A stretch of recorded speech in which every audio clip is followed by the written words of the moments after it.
Hi అండి. ఇమాన్యుయల్ ఈరోజు ప్రతిరోజు ఇమాన్యుయల్ తనుజని చేసినప్పుడల్లా, తనుజని నామినేషన్ చేసినప్పుడల్లా దొరికిపోతూ ఉంటాడు. బ్లెండర్గా దొరుకుతూ ఉంటాడు, బ్లెండర్ మిస్టేక్లు చేస్తూ ఉంటాడు.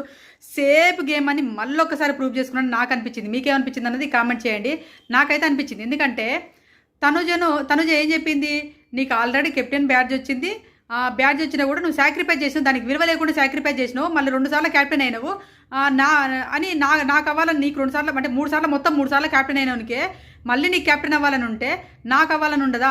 ఆ రోజు క్యాప్టెన్ బ్యాడ్జ్కే విలువ లేకుండా తీసేసినవానికి మళ్ళీ నీకు 2 సార్లు అయినావు, అయినా కూడా నేను అవ్వకూడదా అని చెప్పేసి తనుజ ఆ రోజు ఇమ్మన్యుయల్ పైన పాయింట్స్ పెట్టేసింది. ఆ రోజు దాన్ని నాకు నచ్చలేదని అన్నాడు.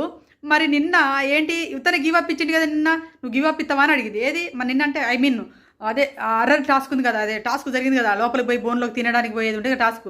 అప్పుడు ఏంటిది మన భరణి గారు వాళ్ళ కూర్చున్నప్పుడు అడిగింది తనుజ, అక్కడ సోఫా పైన కూర్చొని గివ్ అప్ ఇస్తావా అంటే, గివ్ అప్ అయ్యాను, మన్ననిచ్చి తప్పు చేసిన నేను మళ్ళీ గివ్ అప్ ఇస్తాను సంజన గారి కోసం అసలు గివ్ అప్ అయ్యాను, నేను ఇయ్యను ఆడతా అని చెప్పేసి ఏం ఆడిండు అక్కడ. ఆయన అన్న పాయింట్ ఆయన కాంట్రాక్ట్కి చేసుకున్నట్టు అనిపించింది. నాకైతే అది కరెక్ట్ అనిపించలేదు.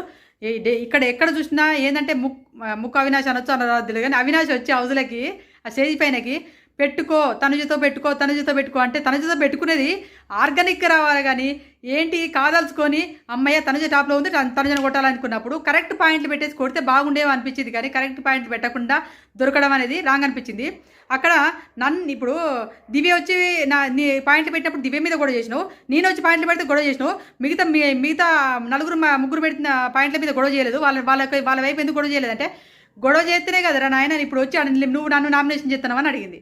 ఇలా నా కోసం నేను స్టాండ్ తీసుకుంటేనే కదా, నువ్వు నన్ను ఎందుకు స్టాండ్ తీసుకున్నావు అని చెప్పేసి నామినేషన్ చేస్తున్నావు కదా అన్నది. దెబ్బకి పీజ ఎగిరిపోయినాలే. ఇమాన్యుయల్కి మాట రావట్లేదు. నా బ్యాడ్జ్ తీసేసినావు నన్ను అనడం నాకు నచ్చలేదు అని మాట రావట్లేదు, ఇంక వేరే ఏది రావట్లేదు. నాకైతే సేఫ్గా గేమ్ ఏదో ఒకటి చేద్దాము, రెవెల్ని కొనసాగిద్దాము, గొడవ పెట్టుకుందాం అనే ఉద్దేశంతోనే ఈ నామినేషన్ చేసినట్టు అనిపించింది. సేఫ్ గేమర్ అని మళ్ళొకసారి ప్రూవ్ చేసుకున్నట్టు అనిపించింది. మీకేమనిపించింది? ఇమాన్యుయల్ తనుజ నామినేషన్ చేయడం రైటా రాంగ్ అనేది కామెంట్ చేయండి. ఈ వీడియో నచ్చిందనుకోండి, ప్లీజ్ దయచేసి లైక్లు చేయండి, సబ్స్క్రైబ్ చేసుకోండి మన ఛానల్ని. Bye friends.